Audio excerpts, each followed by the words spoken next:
추석 연휴 잘 보냈습니까? 예. 어떤 분은 또 먼 곳으로 이렇게 고향으로 또 부모님께 또 친척 집으로 다녀오신 분도 계시고, 또 안동이 집이신 분들은 또 안동에서 보내신 분들도 계실 것입니다. 우리가 세상을 살아갈 때에 우리가 하나님 앞에 소명을 가지고 살아갈 수도 있지만, 그러나 그렇지 못하고 세상의 흐름 따라서 세상의 유혹과 세상의 소리, 세상의 어떤 이슈, 어떤 정치적인 어떤 그런 상황 따라서 우리의 마음이 여기 갔다 저기 갔다 오락가락 할 때가 많이 있습니다. 큰 그 강물에 모든 물이 휩쓸려서 내려가듯이 우리의 삶도 이 세상의 흐름에 그저 동조하고 나의 어떤 신앙의 주관들을 잃어버리고 살아갈 때가 있습니다. 세상의 거대한 조류 가운데에 우리가 하나님의 거룩하신 뜻이 뭔가, 하나님은 이 시대에 우리가 어떻게 살기를 원하시는가, 그러한 하나님의 뜻, 하나님의 생각, 하나님의 마음을 우리가 헤아릴 수 있다면 우리는 남다른 인생을 살아가게 될 것입니다. 오늘 우리가 아무런 생각 없이 세상의 흐름대로 우리가 휩쓸리면서 세상의 조류에 이끌려 살아가던 삶이라고 한다면, 다시금 명절을 끝내고 하나님의 예배 자리로 나와서 하나님 앞에 말씀을 들을 때에 다시 우리의 정신이 새로워지고 우리의 마음이 새로워지고 우리의 영혼이 다시금 반석 위에, 믿음의 반석 위에 바로 서는 그런 은혜가 있기를 축복합니다. 성경의 역사를 살펴보면 아무리 어려운 시대, 또 의인이 사라지고 악인들이 분성하는 시대라 할지라도 하나님은 새로운 구속의 역사를 일으키셔서 그 시대 속에 믿음의 씨앗들을 하나님께서 키워내시는 것을 보게 됩니다. 이사야 6장 13절 말씀을 보면 밤나무와 상수리나무가 다 배임을 당해도 그 남은 거루투기에서부터 하나님은 새로운 구원의 역사를 이루어 나가신다 말씀합니다. 그렇습니다. 성경을 보면 이스라엘이 사사시대에 사람들이 다 자기의 소견에 옳은 대로 행하던 그런 영적인 어두운 시대, 엘리 제사장 그 제사장 가문마저도 하나님의 예배와 제사를 멸시하던 그러한 시대에도 하나님은 사무엘을, 한나의 기도를 통해서 사무엘을 준비하시고 그 시대를 다시금 믿음의 세대로 일으키셔서 믿음의 사람 다윗이 준비되게 하시는 것을 보게 됩니다. 중세시에 그 암흑의 시대라고 우리가 할 만큼 교회가 부패한 때에도 있었지만, 그러나 그 시대에도 하나님은 존 칼빈과 존 낙스, 그리고 여러 루트와 같은 칼빈과 같은 종교개혁자들을 일으켜서 교회를 새롭게 하셨습니다. 산업혁명으로 말미암아 사람들이 돈에 눈이 멀고 황금에 눈이 멀던 그러한 시대에도 하나님은 윌리엄 부스와 같은 구세군의 창시자를 일으키시고 또 감리교의 창시자인 요한 웨슬레를 일으키셔서 그 시대에 잠든 영혼들을 흔들어 깨우셨습니다. 그리고 20세기에 들어와서 사람들이 다시금 과학 만능주의에 빠져 있을 때에, 하나님을 멀리할 때에 무디와 같은 영적인 부흥사를 일으키시고 또 필리 그레함 목사님을 일으키셔서 세계적인 복음 사역을, 부흥의 역사를 서늘하게 하셨습니다. 하나님은 어두워가는 세상에 항상 세상을 밝히는 등불을 준비하시고 또 그런 자들을 찾고 계신다라고 하는 사실을 우리가 기억해야 되겠습니다. 오늘 이 시대에도 우리가 혼탁한 시대를 살아가지만, 영적으로 무감각한 시대를 살아가지만, 이때에 오늘 그 누구가 아닌 바로 오늘 우리 자신을 하나님은 한 사람 한 사람을 다시 참에서 깨어나도록 이 시대 가운데에 올바른 신앙인으로 등불을 밝히도록 그러한 자들을 찾고 계신다, 부르신다라고 하는 사실을 기억하면 좋겠습니다.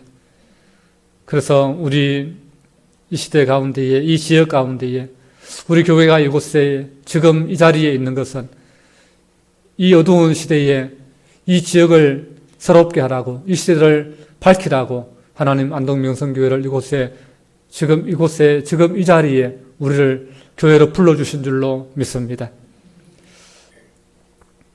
그런 면에서 오늘 본문의 노아는 어떤 면에서 최악의 그러한 시대 가운데 살아가는 참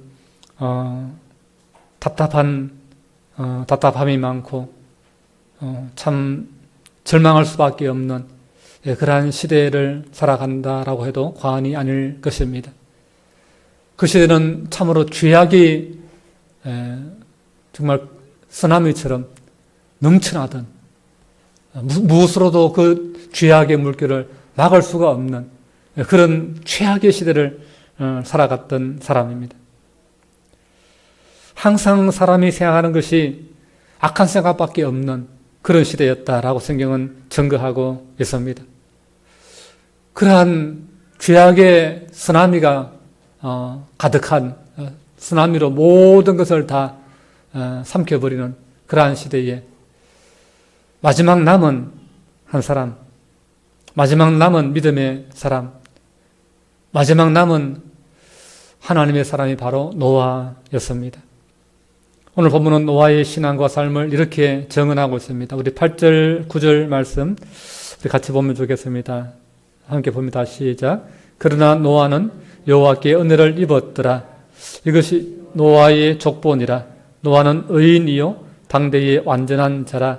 그는 하나님과 동행하였으며. 아멘. 세상이 악인들로 가득해서 창세기 6장 1절에서 7절 말씀까지 하나님의 근심과 한탄이 나오지만 그 가운데 그렇지 않은 한 사람 노아를 말씀합니다. 9절부터 노아를 소개하는 족보가 나오는데 족보를 통해서 노아를 소개하기 전에 먼저 언급하신 말씀이 8절에 보면 노아는 여호와께 은혜를 입었더라 라고 말씀하고 있습니다. 노아는 먼저 하나님께 은혜를 입은 자입니다. 하나님께 은혜를 입었다라고 하는 고백, 이것은 신앙의 근본이고 신앙의 기초라고 할 수 있습니다. 나의 나된 것은 하나님의 은혜라고 하는 것이 우리 신앙의 기본입니다. 죄악이 관영한 시대의 세상 풍조에 떠내려가지 않고 믿음을 지키고 있는 것, 그것은 나의 의로움이 아니라 하나님의 은혜인 것입니다. 오늘 이 시간 교회에 나와서 하나님을 예배할 수 있는 것, 이건 역시 하나님의 은혜인 줄로 믿습니다. 은혜는 하나님을 세상보다 더 크게 여기는 자에게 주시는 것입니다. 우리의 삶이 하나님을 세상보다 더 크게 여기는 삶이기를 축복합니다. 또한 노아는 옳고 선한 것을 추구하는 의인이었습니다. 죄악으로 칠흑같이 어두워진 세상에서 노아는 믿음의 빛을 발하는 하나님의 사람이었습니다. 세상은 부패하여서 하나님을 향하여 패역하고 악으로 달려갈 때에 노아는 그 시대에 하나님의 심판을 두려워하였고 하나님의 마음을 헤아릴 수 있는 그런 믿음의 사람이었습니다. 당시 세상은 얼마나 타락했는지 모릅니다. 특별히 본문 11절, 12절은 세상의 타락상을 두 가지 단어로 묘사를 합니다. 우리 11절, 12절 같이 읽으면 좋겠습니다. 그때에 온 땅이 하나님 앞에 부패하여 포악함이 땅에 가득한지라. 하나님이 보신즉 땅이 부패하였으니 이는 땅에서 모든 혈육 있는 자의 행위가 부패함이었더라. 아멘. 여기 보시면 포악이라는 단어와 부패라는 단어가 반복적으로 나옵니다. 부패는 완전히 썩었다라고 하는 상태를 말하는 것이죠. 세상이 그 당시에 완전히 썩은 것입니다. 썩은 곳이라고는 한 군데도 없는, 다 그냥 부패해서 구더기가 버글버글 잃는 그런 상태였다라고 하는 것이죠. 소생 불가능한 상태입니다. 완전히 부패한 사람들로 인해서 땅에 뭐가 가득했다고요? 포악함이 가득했다 말씀합니다. 그냥 나쁜 정도가 아니에요.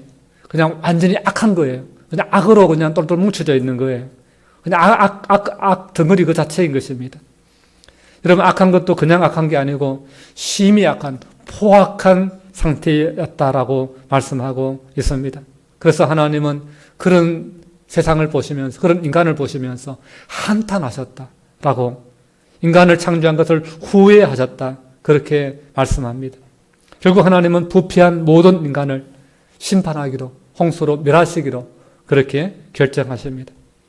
여러분, 인간의 죄가 세상에 관영하였기 때문에 심판하신다는 그 하나님의 말씀을 오늘 6장에서 반복적으로 성경 우리에게 증거해주고 있습니다. 6장을 다시 한번 보면 7절에서, 그리고 11절에서, 12절에서, 13절에서, 17절에서 그 하나님께서 5번이나 인간의 죄악상을 지적하시면서 심판하시겠다 반복하고 있는 것입니다. 이제 세상에 남은 것은 하나님의 심판밖에 없습니다. 죽음뿐입니다. 우리가 종종 쓰는 말 중에 늦기 전에 돌아오라 라고 하는 말을 합니다. 근데 비행기는요, 회귀 불능의 지점이 있다고 합니다. 회귀 불능의 지점. 일정한 거리를 넘어서서 날아가 버리면 다시 돌아오기에는 그 연료가 부족해서 회귀 불능한 그러한 지점이 있다는 거예요. 그 지점을 통과해버리면 돌아올 수 없는 거예요. 그때는 무조건 가야 되는 거예요. 그냥 목적지까지 갈 수밖에 없는 거예요. 예. 방법이 없습니다. 하나님께서는 노하기를 더디하시고 자비로우셔서 오래 참으시는 분이십니다. 그리고 기다리며 마지막까지 기다리셨습니다. 하지만 하나님은 하나님께로 돌아오지 않았습니다. 회귀 불능 지점까지 가버렸습니다. 끝까지 회개하지 않았습니다. 악함이 넘쳐서 포악함으로 가득한 세상이 되고 말았습니다. 이제 남은 것은 하나님의 심판뿐입니다. 하나님께서 심판하시고 세상은 멸망을 받아야 할 뿐입니다. 여러분, 사랑하는 성도 여러분, 오늘 이 시대가, 지금 우리가 살아가는 이 시대가 바로 은혜의 때요, 구원의 때인 것을 여러분 기억할 수 있기를 바랍니다. 지금은 구원의 문이 활짝 열려 있습니다. 그러나 이 문이 영원히 열려 있을 줄로 생각하면 그것은 착각입니다. 우리가 밤이 되면 모든 문들을 다 걸어 잠그지 않습니까? 그렇듯이 하나님께서도 이 구원의 문을 다 폐쇄시키고 걸어 닫을 때가 있다라고 하는 사실을 우리가 알아야 됩니다. 후회할 때가 되면 이미 늦은 것입니다. 개그맨 박명수 씨가 이런 말을 했더라고요. 늦었다고 생각할 때가 가장 빠르다, 이 말이 틀리다는 겁니다. 예. 늦었다고 생각할 때는 너무 늦은 거다, 이렇게 말해요. 예. 그러면 뭐 어떻게 하냐 하니까, 그러니까 지금 바로 해야 된다. 예. 늦었다고 생각한 때가 가장 빠르다고 생각해서 또 미적거리면 안 된다는 겁니다. 예. 늦었다고 생각한 때는 이미 늦었다는 겁니다. 그러니 지금 바로 결단해야 된다는 겁니다. 그러니까 성경을 보면은 종말의 때에 때려진 후회를 하고 눈물을 흘리는 사람이 많다고 말씀하지요. 그렇기 때문에 하나님이 문을 열어두셨을 때에, 기회를 주셨을 때에 하나님 앞에, 말씀 앞에 우리가 믿음으로 반응해야 되는 것입니다. 우리가 건강할 때에, 우리가 시간이 있을 때에 하나님을 배우고 하나님의 말씀을 읽고 하나님의 뜻을 분별하고 하나님의 내 인생을 향하신 그러한 하나님의 부르심과 소명 앞에 우리가 응답해야 되는 것입니다. 성경은 노아 시대에 심판이 있었듯이 앞으로 마지막 불의 심판이 있을 것을 말씀하고 예고합니다. 세상은 영원하지 않습니다, 여러분. 우리가 저지른 죄악에 대한 심판은 반드시 있습니다. 어느 시점이 되면 이 역사의 끝날 지점이 다다를 것입니다. 심판날이 올 것입니다.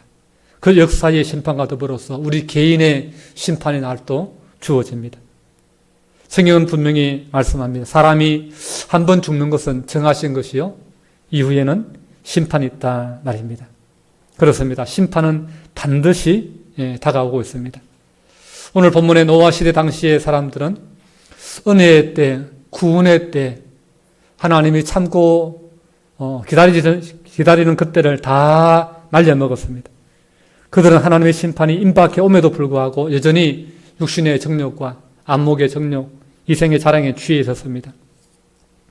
여러분, 쇠술은 쇠 부대라고 예수님께서 말씀하지 않았습니까? 누더기는 아무리 고쳐도 누더기인 것입니다. 쓰레기는 고쳐 쓰는 것이 아니라 쓰레기는 버릴 수밖에 없는 것이죠. 이것이 바로 심판인 것이죠. 여러분, 새 옷을 입으려면 누더기 헌 옷을 갖다가 붙이는 것이 아니라 누더기는 그냥 버려야 되는 것입니다. 새 옷에 덧대는 게 해결책이 아닌 것입니다. 낡고 해진 옷을 버리고 새 옷을 입고 새 술은 새 부대에 넣어야 되는 것입니다. 그런데 심판의 목적은 멸망과 파괴가 아닌 겁니다. 이걸 우리가 오해하지 말아야 합니다. 하나님의 심판의 목적은 멸망과 파괴가 아니라 구원과 새롭게 하심에 있습니다. 심판은요, 새롭게 시작할 수 있는 하나님의 마지막 방법, 라스트 솔루션, 최후의 하나님의 방법이다라는 사실을 우리가 기억해야 됩니다. 하나님은 노아를 통해서 새롭게 다시 세상을 시작하시려고 계획하신 것입니다. 그래서 노아에게 명령하시죠. 뭘 만들어라?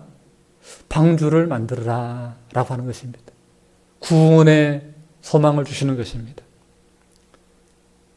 그래서 노아는 산 위에다가 거대한 방주를 지으라는 하나님의 명령이 참 당황스럽기도 하고 참 기가 막힐 일이 아니겠습니까? 산 위에서 배를 만들라니요. 도저히 이해될 수 없는 그러한 하나님의 말씀이죠. 그러나 그 하나님의 말씀에 묵묵히 순종합니다. 사실 하나님이 명하신 그 방주를 만드는 일은 생활처럼 말처럼 그렇게 단순하지가 않지요.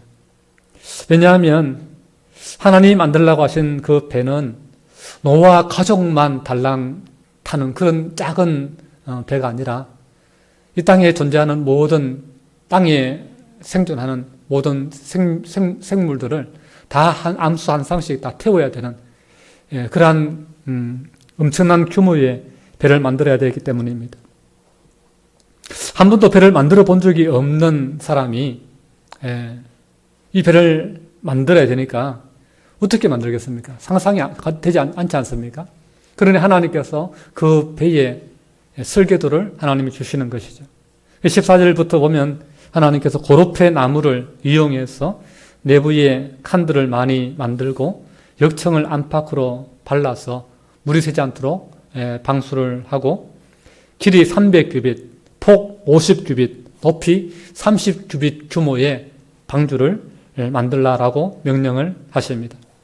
이것을 오늘날 미터로 환산을 하면요, 길이가 140m, 그리고 폭이 23m, 그리고 높이가 14m 규모의 배입니다.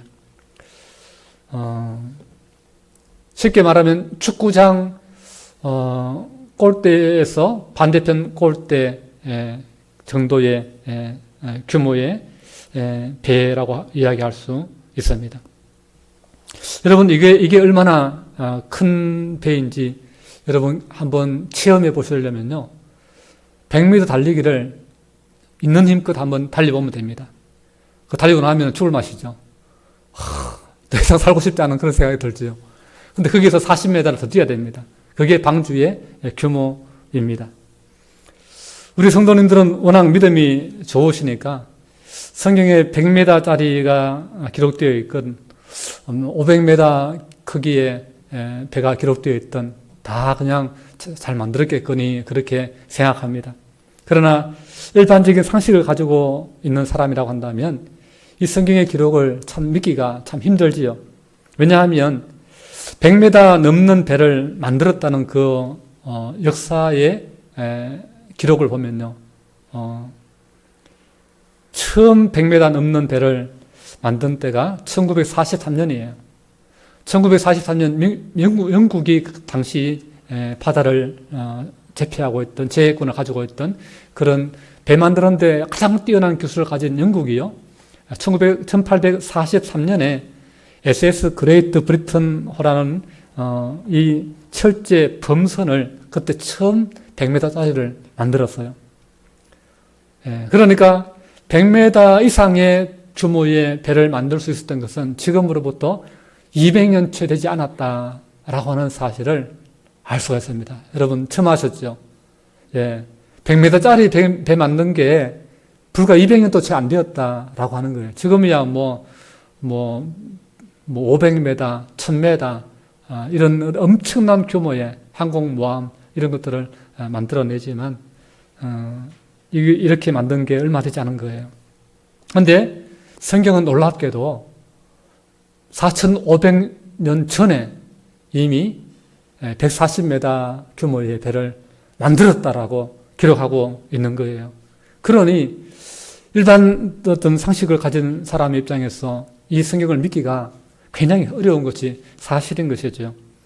첨단의 지식과 또 어떤 그런 과학적인 어떤 발전을 우리가 힘입고서야 100m 이상 규모의 배를 만들 수 있었는데 과학 기술이 아무도 없던 그런 시대에 그런 규모의 배를 만들었다니 믿기가 힘든 것이죠.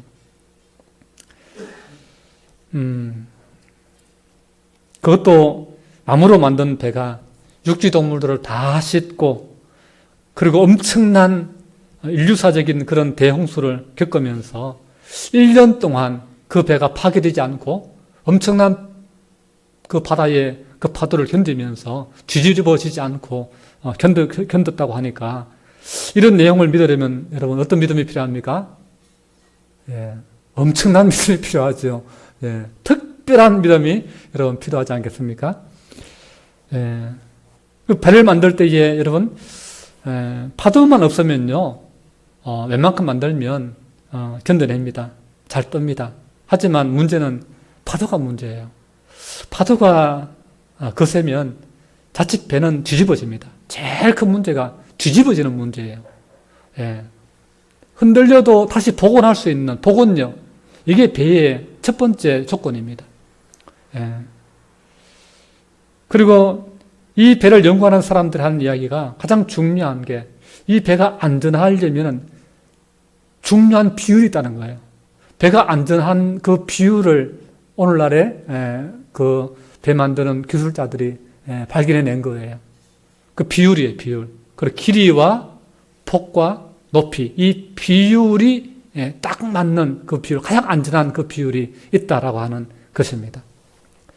근데 아까 그 바다를 제패한 영국이 만든 SS, 그레이트 브리튼호, 그게 바로 현대에 지금 우리가 배를 가장 안전하게 만드는 그 비율의 배를 그 배가 적용되어서 만들었던 거예요. 그래서 그 비율을 찾아내니까 그 뒤로부터는 더 큰 배들도 계속해서 그 비율을 적용해가지고 계속해서 더 크게 만들 수 있게 되었다라고 하는 것이지요. 근데 이 그레이트 브리튼호의 비율을 살펴보면 길이가 폭의 6배이고 높이를 대입하면 9배에서 10배 정도 된다라고 합니다. 일반인들은 이게 별로 놀라운 일이 아닐지 몰라도 돛단 배도 아니고 100m 넘는 배의 그 안전한 설계 비율을 알아내는 것은 공학을 전공한 그러한 학자들 입장에서는 아주 어려운 일이고 신기한 일이 아닐 수가 없다고 합니다. 왜냐하면 2, 3m 정도 배라고 한다면은 2, 3m짜리 작은 배를 만들어서 수십 척 만들어서 이런 비율 저런 비율 다 만들어서 실험을 해보면 되잖아요. 근데 100m 이상 되는 크기의 배는 뭐 만들어가지고 실험해보고 이거 아니네 하고 다시 만들기가 어렵잖아요. 엄청난 규모의 큰 배니까. 근데 이 비율을 배를 띄워서 안전한지 검증하고 찾아낸다는 것은 너무나 어려운 일이죠. 그러니까 그만큼 많은 시간이 걸린 것입니다. 근데 놀라운 것은 신화처럼 여겨지는 성경에 4,500년 전에 만들었다고 하는 이 노아의 방주가 오늘날 첨단 과학시대에 만드는 가장 안전한 배의 비율과 같다는 것입니다. 그래서 이게 진짜 그런가 해서 또 실험 정신이 뛰어난 기독교인들이 있습니다. 몇몇 그 협회의 분들이 이 노아의 방주에 성경에 설명된 대로 모형을 만들었습니다. 모형을 비율로 축소해서 만들어서 1992년에 선박 해양 플랜트 연구센터를 찾아가서 대전에 있는데 비용을 지불하고 이게 안전한지 한번 실험해 달라 요청을 해서 맡겼습니다. 거기에는 이 바다에서 파도가 일 때에 가장 큰 규모의 파도가 어느 정도인가? 그것은 한 10층 높이 정도의 건물을 덮을 수 있는 30m 정도 높이의 파도가 보통 태풍이나 뭐 어떤 그런 기상이 안 좋을 때, 최악일 때에 그런 규모의 파도가 일어난다고 합니다. 그 조건을 대입해 가지고 실험을 한 거예요. 실험을 했더니 그 배가 안 부서지고 뒤집어지지 않고 침몰되지 않고 안전하게 버텨내더라라고 하는 그 실험 결과가 나온 거예요. 그래서 그것이 너무나 참 놀라웠어. 이슈가 돼가지고 그 당시에 1993년 그 당시에 한국일보와 국민일보 그리고 KBS의 뉴스에 그 기사가 보도된 적이 있습니다. 가장 중요한 것은 뒤집히지 않는 보건 안정성이고, 둘째는 높은 파도의 흔들림이 적은 파랑 안정성이고, 셋째 부서지지 않는 구조 안정성입니다. 이 실험을 할 때에 다른 비율의 배들도 함께 실험했는데 가장 안전하고 튼튼한 배가 어떤 배느냐? 노아의 방주에 기록된 그 비율로 실험한 배가 가장 안전했다라고 하는 것입니다. 여러분, 노아가 산에 들어가서 배를 만든다고 아름드리 나무에다가 도끼질을 하고 있을 때에 아마 그것을 주변에서 보는 사람들 다 물었을 것입니다. 노아야, 도대체 너 뭐하니? 뭐 만드는데? 아마 궁금했을 것입니다. 노아는 하나님께서 방주를 만들라고 했어. 배 만들고 했어. 하나님이 곧 세상을 심판하실 거래. 그렇게 분명히 이야기해 줬을 것입니다. 그러나 그 이야기를 들은 모든 사람들은 다 노아의 말을 무시했습니다. 무슨 소리 하는 거야. 세상이 이렇게 살기 좋은데, 이렇게 하늘이 맑은데, 그리고 여기는 산인데. 그러면서 노아의 그 이야기를 콧방귀를 뀌면서 네가 뭐 잘못 들었겠지, 환청이나 들었겠지, 정신이 돌았냐, 그러면서 놀렸을 것입니다. 그러나 노아는 세상의 그 어떤 비난과 조롱에도 개의치 않고 나무를 베고 다듬으면서 방주 만드는 것을 포기하지 않았습니다. 오히려 하나님 말씀을 묵묵히 순종함으로 세상에 하나님의 심판이 다가오고 있음을 강력하게 선포했습니다. 세상이 뭐라고 말하든지 간에, 뭐라고 조롱하든 간에, 뭐라고 무시하든 간에 계속해서 배를 만들어 나가는 겁니다. 밑바닥을 만들고 골조를 세우고 뼈대를 만들고 옆에 판을 붙이고, 그러면서 하나님의 심판이 다가오고 있다는 사실을, 메시지를 계속해서 세상을 향해서 던지는 것이죠. 노아 시대는 물론 세상을 심판한 일이 있었듯이 세상 끝에도 예수님은 심판을 예고하고 계십니다. 세상은 다 이 말을 농담으로 여기고 귀담아 듣지 않는다 할지라도 오늘 우리는 이 예수님의 말씀을 다시금 마음판에 기억해야 됩니다. 주님의 말씀은 한 말씀도 허투루하는 말씀이 없습니다. 하나님의 말씀은 농담이 없습니다. 우리는 하나님의 말씀을 믿어야 됩니다. 예수님의 말씀을 믿어야 됩니다.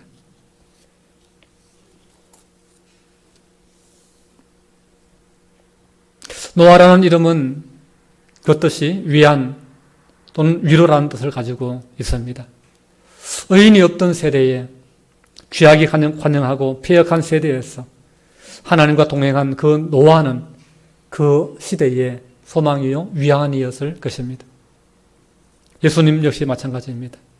위로받을 길 없는 세상 가운데 오신 참된 위로자이셨습니다. 그리고 주님은 수고하고 무거운 짐진 자들아 다 내게로 오라 말씀하셨습니다. 노아는 악한 시대에 세상에 생명을 전할 유일한 사명자로 부름받았습니다. 그렇듯이 예수님 역시 세상을 구원할 유일한 구세주로 이 땅에 보냄받으셨습니다.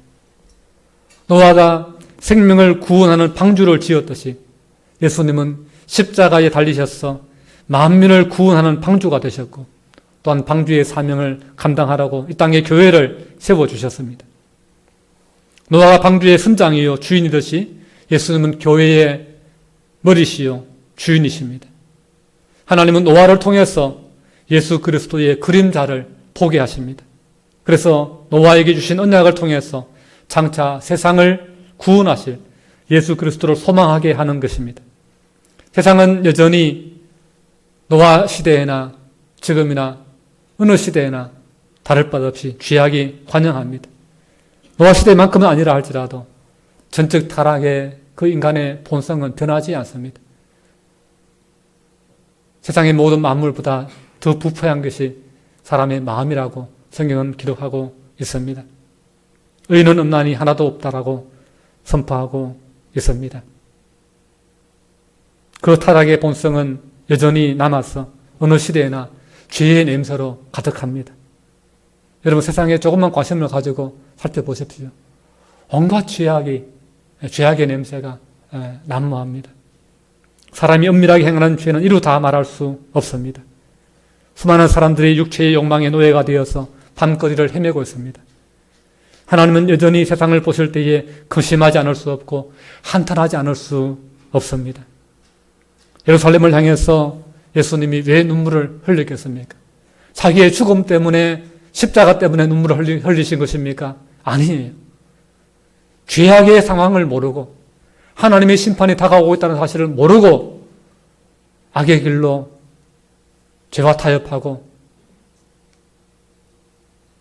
그러한 그 세대를 보면서 눈물을 흘리셨던 것입니다. 주님은 이 시대를 바라보면서도 안타까워하실 것이고 주님의 말씀에 귀 기울이지 않고 세상 흐름에 조류에 떠밀려가는 그러한 믿음의 사람들을 보면서 눈물을 흘리실 것입니다. 우리 이 시대를 살아가면서 당장 내가 편하다고 우리 자녀가 괜찮다고 우리나라가 안전하다고 나만 괜찮으면 된다는 자세로 살아서는 안 되는 것입니다. 우리는 영적으로 깨어서 다시금 하나님의 말씀을 주목하고 다시금 우리는 이 죄악된 세상 고통과 눈물이 있는 곳을 바라보시는 그 주님의 마음으로 세상을 바라보면서 다시금 우리의 믿음을 깨어서 일어나야 될 줄로 믿습니다. 다시금 기도해야 되고 다시금 하나님 말씀에 우리가 믿음으로 반응해야 될 줄로 믿습니다. 이 악한 시대를 향해서 우리가 죽음으로 달려가고 있는 사람들을 향해서 중보하며 기도해야 될 줄로 믿습니다. 하나님께서 오늘 본문을 통해서 세상으로 향하는 우리의 발걸음을 멈춰서서 노아처럼 하나님의 말씀에 반응하라고 하나님의 사명을 붙잡으라고 하나님은 말씀하십니다. 밀이라고 하는 사람은 이렇게 말했습니다. 세상에 태어나서 한 번도 좋은 생각을 갖지 않은 사람은 없다. 다만 그것이 계속되지 않을 뿐이다. 어둠의 신발끈은 오늘 허술해지기 쉽고 내일은 풀어지기 쉽다. 매일 다시 끈을 매야 하듯이 사람도 그가 결심한 일을 매일 점검해야 변하지 않는다 그랬습니다. 오늘 본문 22절은 이렇게 말합니다. 우리 22절 말씀 함께 같이 읽겠습니다. 노아가 그와 같이 하여 하나님이 자기에게 명하신 대로 다 준행하였더라. 아멘. 하나님의 말씀은 불신앙의 사람에겐 지나치고 이해가 안 되지만 하나님을 신뢰하는 사람, 그분을 경외하는 사람에게는 결코 어떤 말씀도 지나치지 않다라고 하는 것을 우리가 기억해야 될 줄로 믿습니다. 왜냐하면 그 말씀은 허풍이 아니기 때문입니다.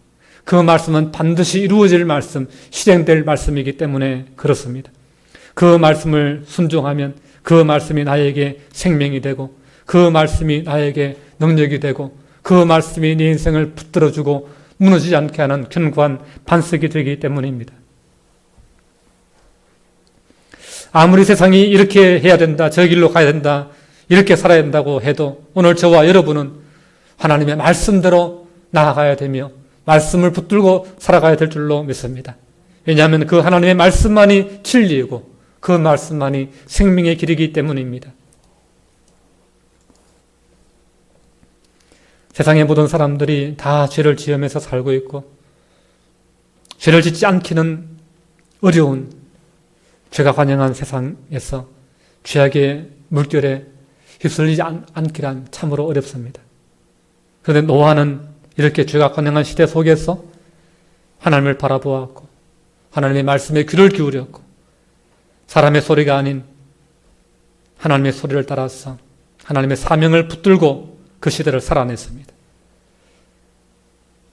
오늘 저와 여러분도 영적인 눈이 멀어서 세상 욕망과 죄악에 이끌려서 멸망의 길로 가는 것이 아니라 나를 구원하신 십자가 지신 다시 부활하신 우리에게 영원한 생명 하나님의 나라를 주신 그 주님을 다시 한번 바라보고 그 주님 마음속에 모시고 주님이 나에게 주신 그 사명을 다시금 마음에 새기고 그 사명을 붙들고 주님의 나라, 주님의 교회, 주님이 허락한 가족과 우리 이웃들을 섬기면서 사명의 삶을 살아낼 수 있는 우리 모두가 될 수 있기를 주님의 이름으로 축복합니다. 기도합니다.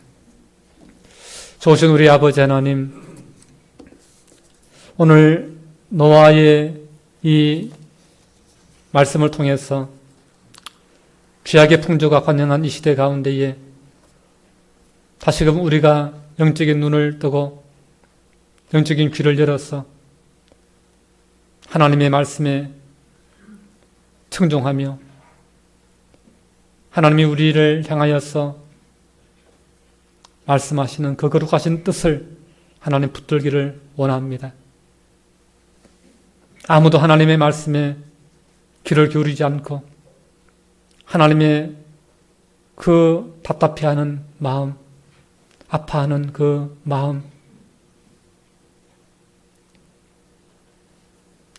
세상을 물로 심판하지 않으면 안 되는 그 하나님의 마음을 노아가 헤아리고 노아가 그 하나님의 마음에 합하여 응답하며 그 시대에 하나님의 사명을 붙들고 살아냈듯이 오늘 이 시대를 바라보며 눈물을 흘리시고 아파하시는 우리 구주 예수 그리스도의 그 마음, 성령님의 그 마음을 오늘 우리도 헤아려서 이 시대에 하나님의 거룩하신 뜻을 다시금 내 삶 가운데 또 우리의 가정과 교회 가운데 바르게 세워나갈 수 있고 또 그렇게 사명 감당하는 그러한 우리 모두가 되게 하여 주옵소서.